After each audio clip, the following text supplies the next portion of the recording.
diya ta mace, alasa dai kalau, menene zaki ce?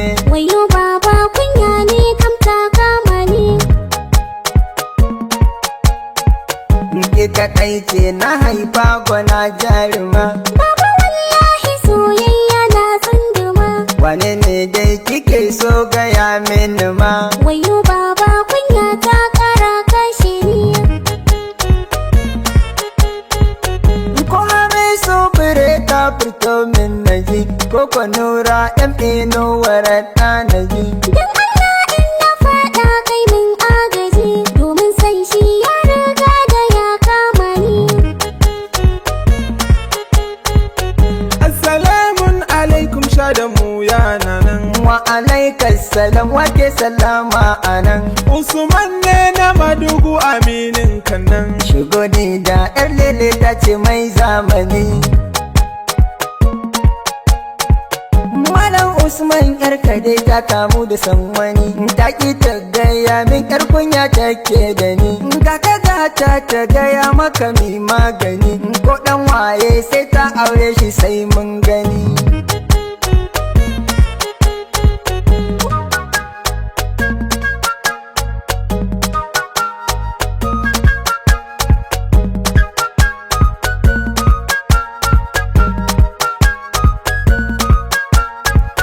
Baban Shado ina san Adamu Gwanja. Yarinya ni ba na ba mawaki. Baban Shado ina san shi yana sona. Ado Gwanja baya yawan gaishe da ni. Baba Usman Ado Gwanja ne ke san aura. Mai mutunci ne ya iya sanya hula dara. Sai shi sanye a zuciya kamar kankara. Baba ni yar kace in ka bashi zai kula da ni. Ke Maryam yar mama ki bi ni a hankali, bar gaya mini bana tsirenin hankali. Tashi ki ban waje zuciya na tsunkule, ba za ki aure shi ba na faɗa tuntuni. Abokina ka natsu magana in ayyana. Yar mutu wannan ra'ayinta ta bayyana. Kwantar da hankalinka Shado aminina, ka manta da wani abu da zammatini. Shi fa Ado Gwanja yayin shi mamala ne, kuma 'yan gidansu mahaddata ƙur'ani ne. Shi ba Ado Gwanja ɗan fim ne mai waka ne. Yana da kyan halaye duniya ta sani.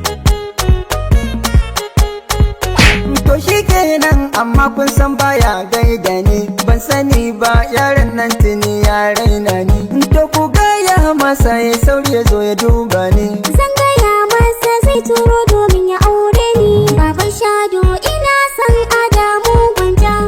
Yarinya ni ba na ba mawaki. Baban Shado ina san shi yana sona. Ado Gwanja baya yawan gaishe da ni. Baban Shado ina san Adamu Gwanja. Yarinya ni ba na ba mawaki. Baban Shado ina san shi yana sona. Ado Gwanja baya yawan gaishe da ni. What's going on here?